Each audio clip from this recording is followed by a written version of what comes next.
Good morning, student.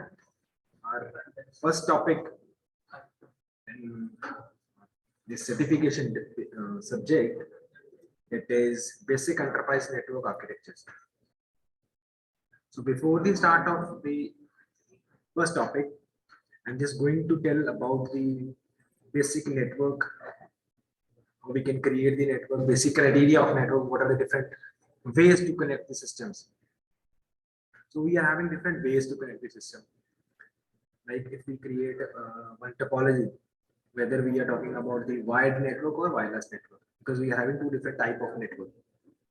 We can connect a destination with the help of wired network or with the help of wireless network.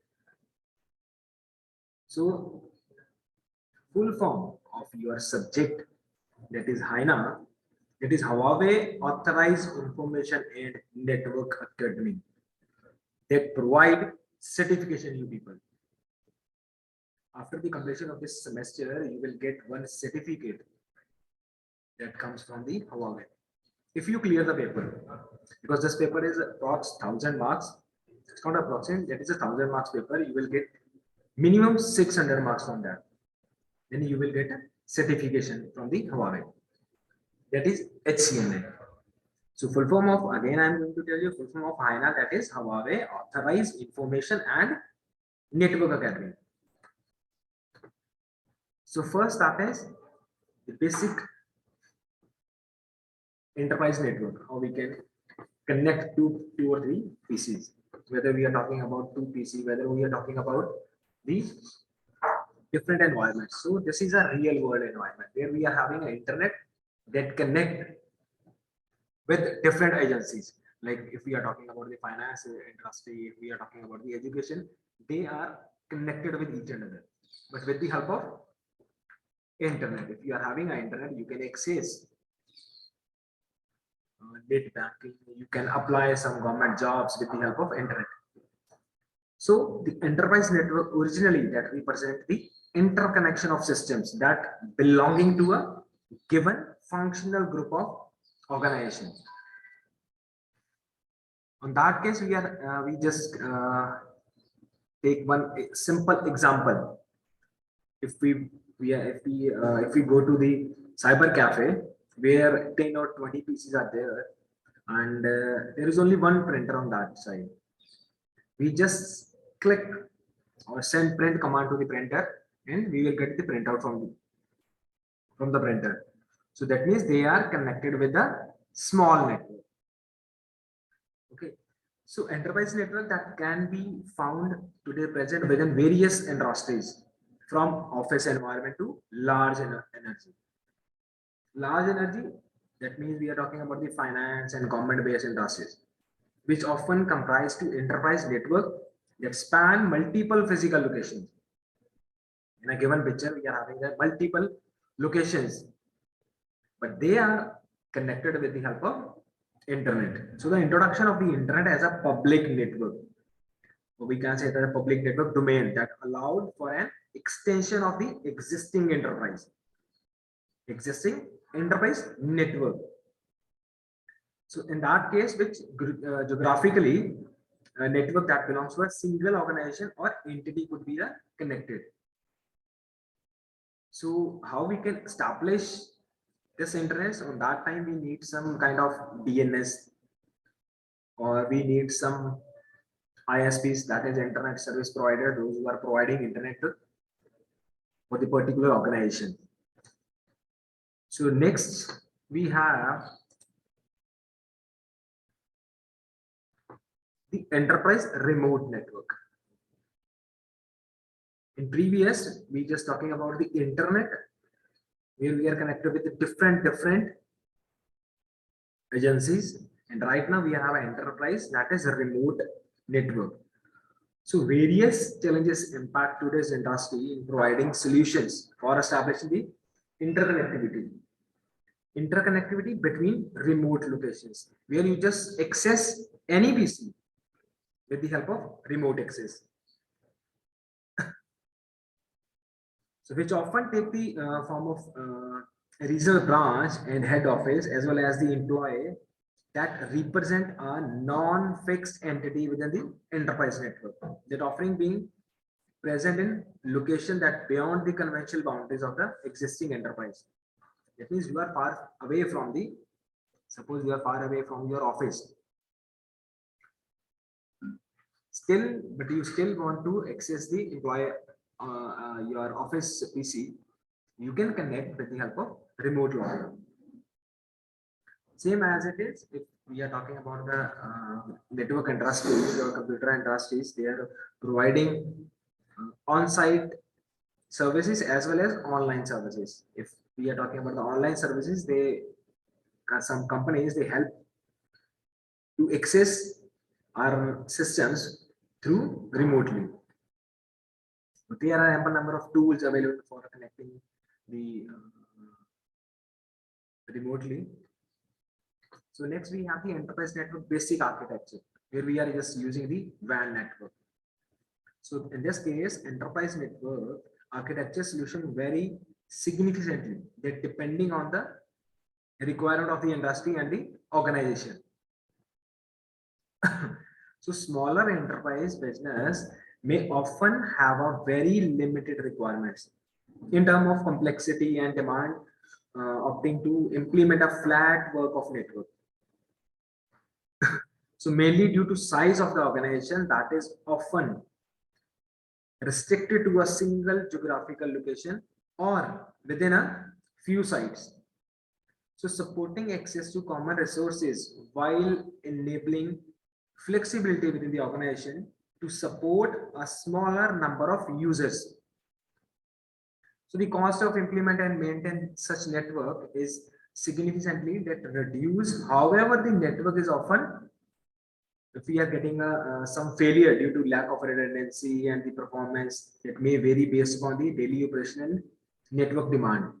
So sometimes our network goes slow down with the help of any different kind of the failures like internet failure, fluctuation, redundancy, sometimes performance.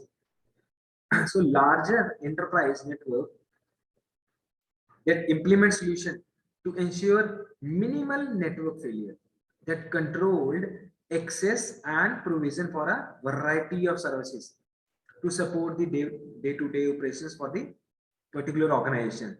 So a multi-layered architecture is defined a optimized traffic flow that apply different policies for traffic management and control access to resource as well as the maintain network availability and stable operations through effective network redundancy. Redundancy, that means the duplicacy of the data.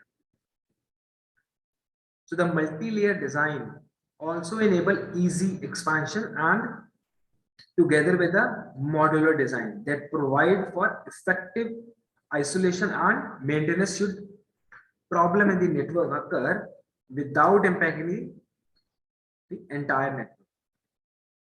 That means if we are talking about the large network, so we need some kind of solutions. So in the case of WAN, we are providing different type of solutions with the help of remote login. So this is a basic topic related to your subject, that is basic enterprise network architecture. So based upon these topics, we are having two different questions. So first question, that is, what are some of general differences found between small and medium sized enterprise network? So what does it mean? It means small enterprise network that implement a flat network architecture may limit the capability to scale and the network in the event of growth in the number of users, where it is expected that a large number of users will need to support it, a hierarchical approach to enterprise network should be considered. So medium sized network will generally support a greater number of users and therefore will typically implement a hierarchy network. Hierarchy network, that means we are providing a different infrastructures to allow the network to grow the support that required user base. This is about the first question. And we have second question, that is, what are some of the basic design consideration that need to be taken into account for small and medium sized enterprise network. So for that, small and medium sized enterprise network must take into account the performance of the network as well as providing redundancy in the event of network failure in order to the maintain services available to we can say the availability to all users. So as a network grow, the threat to the security of network also increase, which may also sometime it may fail the systems. So this is all about this topic. Now we will move further for next topic. So this is our next topic, that is introduction to transmission media. Here that means we are talking about the physical medium. Physical medium, that means we are talking about the different types of cable connections. Whether we are using straight cable, cross cable, coaxial cable, fiber optics cable. So in this section, we will learn about the transmission media, how data transfer with the help of cable medium. So this is objectives. It explains the constitutes and network. Identify the basic components of network. That means what are different components required for making a connection. We are talking about the physical medium. So physical medium, on that time we need some kind of switches, hubs for making a connection. Switch we need for a network. PCs we need for creating a network. If we want to create our own cables, we need some kind of tools like crimping tool, LAN testers, cables, whether we are using Cat5 cable, Cat5e cable, Cat6 cable, where Cat5, where Cat that stands for category 5, category 5E. So where E that stands for the expandable version of the Cat5 cable. Then Cat6, the basic difference between Cat5, Cat-E and Cat6, that is the speed of the network or reliability of the network. So next we have simple point-to-point Ethernet network. That means we are directly connected with our destination with the help of physical medium. Okay, so small network that can be understood to be the capability of two or more entities to communicate over a given medium. So development of any network that relies on this simple principle of establishing communication. So commonly the entities within a network that are responsible for the transmission and receipt of communication are known as end station, because we are having two end stations in this diagram and they are connected with a single physical cable. So within an enterprise network, the medium exists in a variety of forms, from a physical cable to radio waves. So here we are using one cable and sending data transformation, or we are sharing some resources, whether we are talking about the resource sharing. Because why we are creating a network? For first basic method, basic requirement or basic use we using for a network. That means we want to connect with our destination, or we want to share some resources. So next we are having the coaxial cable. So the coaxial cable that represent a more historic form of transmission medium that may today be limited in uses within the enterprise network. As a transmission medium, the coaxial cable comprised generally of two standards, the 10 base 2 and 10 base 5 form, that are known as thin net or thin wire, and thin net or thick wire respectively. So the standard both support a transmission capacity of 10 Mbps transmitted as baseband signal for a respective distance of 150, 85 to 500 meters. So next we have the Ethernet cable. So Ethernet cabling has become a standard for many enterprise networks. They're providing a transmission medium for that supports a much higher transmission capacity. So the medium support of 4 copper wire pair contained within a some shielded pair cable, shielded twisted pair cable. So the transmission capacity is determined mainly based upon the category of the cable. That is within a Cat 5, that is category 5, that's supporting fast Ethernet transmission capacity of the 100 Mbps, while a higher gigabit Ethernet transmission capacity is supported from category 5E, that is standard for the higher. So in this case, the transmission over Ethernet as a physical medium is also, they are using some kind of connectors also. So here we will use connector that is RJ45 connectors. So before further moving, I'm just going to launch.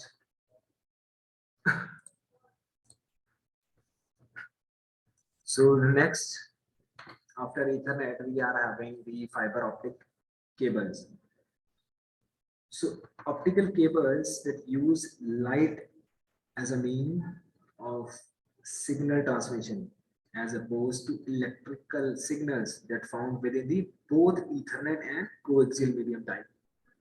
So the optical fiber medium that support a range of standards 10 Mbps, 100 Mbps, 1 gigabits, and also 10 gigabits, that is 10 G base. We are talking about the transmission standard, that is 10 G base. So single or multi-mode fiber defines the use of the optical transmission medium for propagating of lights. So where single mode, that refers to a single mode of optical transmission that being propagated and is used commonly for high speed transmission over the long distance. So in today's scenario, most of the network companies, they are using fiber optic cables. So multi-mode support propagation of multiple modes of optical transmission that are the, because there are some kind of attenuation is there. So attenuation as a result of dispersion of light along the optical medium and therefore is not capable of supporting transmission over long distance. So this mode is often applied to local area network. Local area network that which encompass of much smaller transmission range.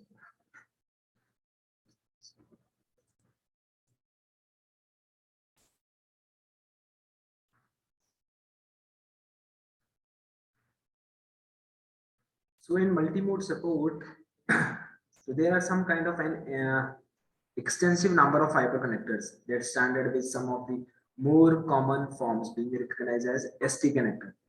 So in this we use ST connector, LC connector, and or the snap connectors with the help of these fiber cables. So next we have the serial cables. So serial that represent a standard initially developed over 50 years ago to support a reliable transmission between different devices.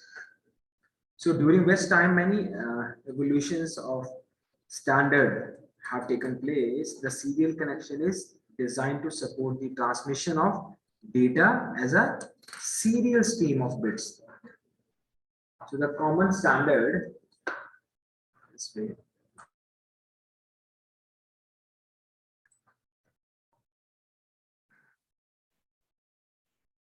So the common standard that implemented is referred to as a recommended standards. In this case, we are using the standard that is RS232, but it is limited somewhat by both distance and speed. So originally RS232, that is the standard that defined the that communication speed that support to be no greater than 20 kbps. So based upon the cable length of 50 feet, or we can say that 15 meter, however, transmission speed of serial is unlikely to be longer than the 115 kbps. So the general behavior for serial means that as the length of the cable that increase, the supported bit will decrease. Okay. So within the approximation that a cable of around 100 meter or 10 times of original standard that support bit relatively heavy. So other serial standard have the capability to achieve much greater transmission range, such as the case with the RS422 and RS485. That standard, the span distance of up to 4,900 feet, approximate 1,200 meters, and the often support by V.35 connectors that were made actually during the late 80s, but are still often found and maintained today in support of the technology such as frame relays. So we use in that case frame relays and ATMs were implemented RS232 itself does not define connector standard. So however, two common form of connector that support RS232 standard that include the DB9 and DB25 connectors. So these are the connectors that required for this cable. So next we have this signal data encoding. We people know about that when we are talking about a physical medium or data transfer in the form of bits. So here is a data transformation form in the form of bits because we are talking about a physical layer. But then we are talking about the wired network. When we are talking about the wired network, that means we are directly connected with the cable. On that time, we will use some reference layers because we are having OSI reference model. In that case, in that OSI reference model, we have 7 different layers. So first layer, that is physical layer. In physical layer, we transfer data in the form of bits. As given shown in the diagram, data transfer in the form of 0 and 1. That means we are talking about a physical layer because here we will discuss physical medium. So as shown in the given table, the basic conversions binary to decimal. So first 4 zeros that represent the 4 bit of data. It means our 4 bits are zeros. In the given image, we are talking about the 4-bit data. 4-bit data, that means we are having 4 zeros in upper row. In second row, this shows the data in the form of decimal numbers. In first row, data shown in the binary values. In second column, we have the 0001 and parallel for that, the decimal number is 1. So this is the 1 for binary and 1 for decimal number.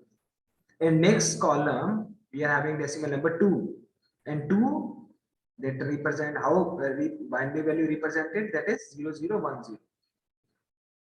We will learn how we can convert this decimal number to binary number because in our next topic, that is IP addressing. So in that on that section, we will learn how we can convert these decimal numbers into binary numbers. Then after that, 3 and 3 is having a binary value of 0011 and 4 is having the value of 0100.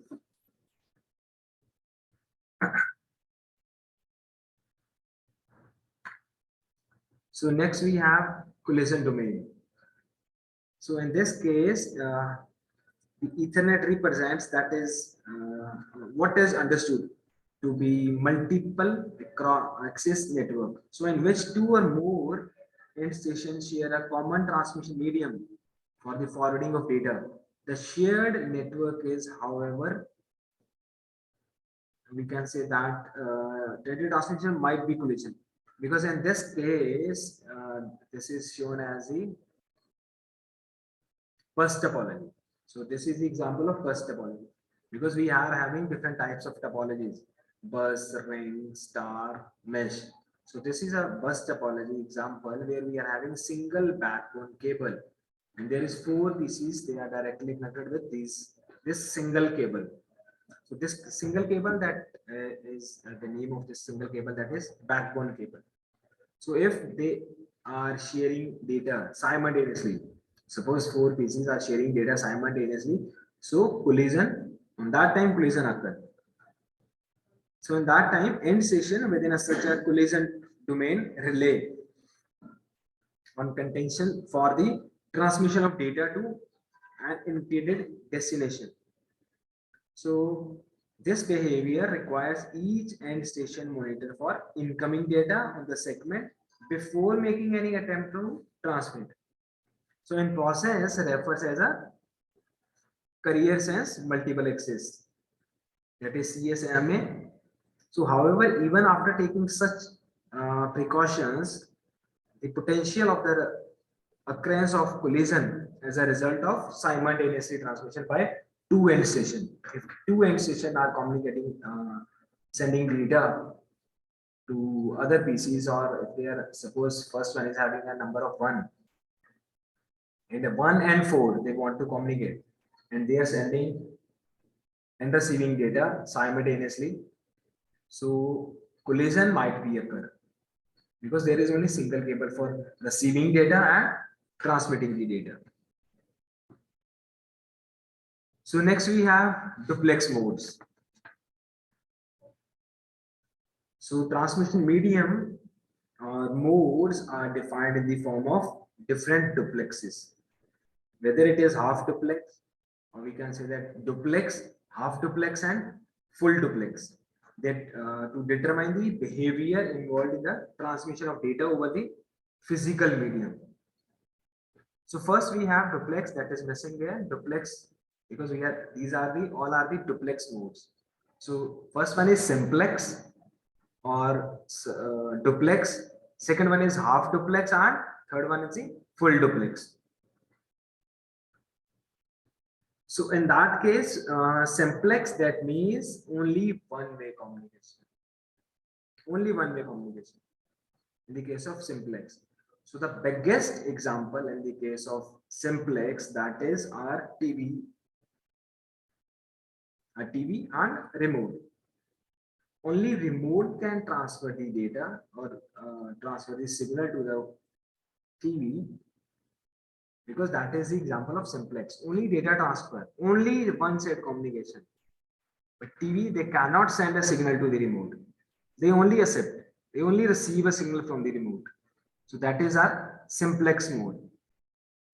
Second mode, that is half duplex. Half duplex means they are communicating with simultaneously, not simultaneously, but they are communicating. But at a time, only one person can send the data, but another one on that time they are only just receiving the data. They are communicating both hand. They are send data. They can receive data, but at a time only one can send the data, and another one get only receive them that time. So biggest example in the case of half duplex, that is our walkie-talkies. So that is the biggest example under half duplex. Full duplex, that is we can transfer data, we can receive data simultaneously in the case of full duplex. So example in the case of full duplex, that is our telephone connections or our mobile phone or any communication media where we just receive and transfer data same time. So before moving further, I'm just going to launch WLAN 802.11.11, that is specifically for wireless network. If we are talking about 802.3, that is specifically for the physical mediums or wired network, and that is represent the speed of the network. So this standard that supports speed of standard, that is 600 Mbps. So this is a correct answer for this question. So next we have, after duplexing, we have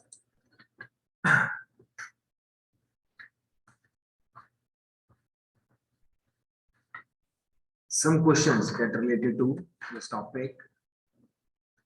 So first question, that is, which form of cabling can be used to support gigabit Ethernet transmission within an enterprise network?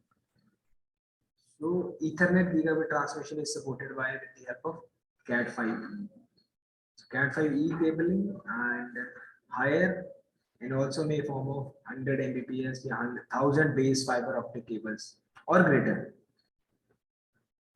So second, that is, what is collision domain? So collision domain is a network segment for which the same physical medium is used for bidirectional communication. So data simultaneously transmitted between hosts on the same shared network medium is sustainable to a collision of signals before those signals that reach the intended destination. So this generally result in malformed signals, either larger or smaller than the acceptable size for transmission.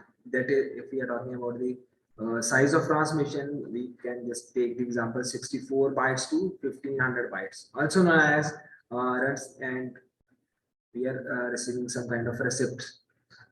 So third question, that is, what is the purpose of CSMA, that is carrier sense multiple access and code division? So this mechanism for detecting and minimizing the responsibility of the collisions, or we can say that the collision events that are likely to occur in a shared network. So CSMA requires that the transmitting host first listen for signals on the shared medium that prior to transmission. In the event that no transmissions are detected, transmission can process. In the unfortunate the circumstances that signals are transmitted simultaneously and a collision occur. So collision detection process are applied to the different transmission for a locally generated period of time. So to allow collision event to clear and to avoid further collisions from occurring between transmitting hosts. So this is all about the transmission medium part.